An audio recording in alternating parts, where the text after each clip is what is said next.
Hello guys, back to again my YouTube channel. तो guys हम देखते हैं अभी कि अवंतिका कहती है कि आपको आराम करने जाना चाहिए, तभी महारानी कहती है कि नहीं। जैसे अर्जुन ने अपने माँ के गर्भ में चक्रव्यूह के बारे में सुना था, वैसे मैं अपने बेटे को सुनाना चाहती हूँ क्योंकि ये भी आगे जाकर बहुत अच्छा शासक बन सके। तभी वो कहती है कि आपको ठीक है, आप सुनाना चाहती हो तो सुनिए। और तभी हमें दिखाया जाता है कि महाराज अभी भी प्रजा को संबोधित कर रहे होते हैं और तभी महारानी कहती है कि चंद्र, तुम सुन रहे हो ना अपने पिता को जो संबोधित कर रहे हैं प्रजा को। और वहाँ पर हमें दिखाया जाता है कि महाराज अपने प्रजा को संबोधित कर रहे होते हैं।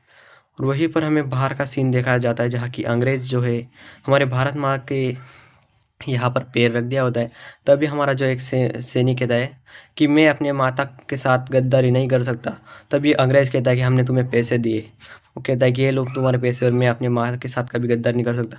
तभी वो कहता है कि कोई ना कोई तो आएगा। तभी हमें दिखाया जाता है कि महारानी के जो वस्त्र होते हैं वो नीचे गिर रहे होते हैं क्योंकि हवा की वजह से वो नीचे गिर गए थे। और तभी महारानी बहुत चौंक जाती है कि उनके वस्त्र जो है हवा से नीचे गिर जाते। महारानी नीचे देखने लगती कि वस्त्र कहाँ गए। और हमें तभी दिखाया जाता है कि नंद जो है उन वस्त्रों को बहुत ही बुरी तरीके से छू रहा होता है और वो वहाँ महारानी को देख रहा होता है ऊपर से। तभी वो महारानी के वस्त्र देने के लिए ऊपर आता है और देने के में बहुत खुश होता है क्योंकि उसको महारानी के वस्त्र मिले थे। और महारानी के वस्त्र देने के लिए वो वहाँ पर निकल जाता है और हमें देखने को मिलता है कि वो फाइनली महारानी के पास आ जाता है और महारानी वहाँ आती है और उससे वस्त्र लेने आती है। तभी वो वस्त्र देने के सुझाव में वो महारानी को बहुत ही बुरी तरीके से छूता है, जिससे महारानी को बहुत ही गुस्सा आता है कि उसने बहुत ही बुरी तरीके से महारानी को छुआ होता है। तभी महारानी उससे ज़ोर से अपने वस्त्र छीन लेते हैं और बहुत गुस्से से वहाँ से निकल जाती है और वो उससे गुस्से से देखने लगती है, पर वो वहाँ से चला जाता है। और हमें तभी दिखाया जाता है कि प्रजा को दोनों महाराज अभी भी प्रजा को संबोधित कर रहे होते हैं। और तभी हमें दिखाया जाता है कि महारानी अवंतिका जो है वो भी वहाँ पर थी। और तभी हमें दिखाया जाता है कि नंद अभी भी जा रहा होता है वहाँ से। तभी महारानी बहुत गुस्से में होती है और वो जाती है अवंतिका के पास और कुछ उनके कान में कहने लगती है कि उस नंद ने बहुत कुछ किया है और वैसा ही वो सुनने लगती है। तभी वो ऊपर से चौंक जाता है कि महारानी अवंतिका के साथ मूरा क्या बात कर रही है। तभी अवंतिका कहती है कि आप चलिए मेरे साथ, हम उससे अभी दंड देंगे। और वो दोनों के दोनों नीचे जाने लगते हैं। और नीचे जाने के बाद वो कहते हैं कि दुष्ट नंद, तुमने आज एक भारत माँ की एक ऐसी स्त्री के साथ तुमने अन्याय किया है। तभी हमें दिखाया जाता है कि सूर्यगुप्त जो है ऊपर से देख रहे होते हैं।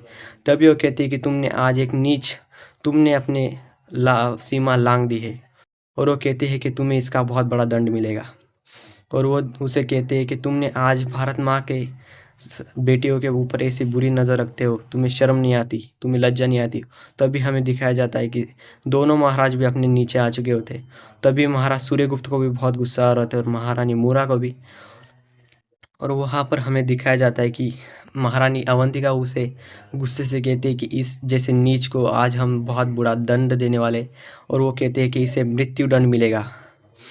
पर तभी हमें बताया जाता है कि अब मृत्यु दंड से पहले इसे मारा जाएगा, क्योंकि मारने के लिए अब महारानी अपना चाबुक निकालती है और उसे कहती है कि अब तुम अपने प्रायश्चित करने के लिए तैयार हो जाओ।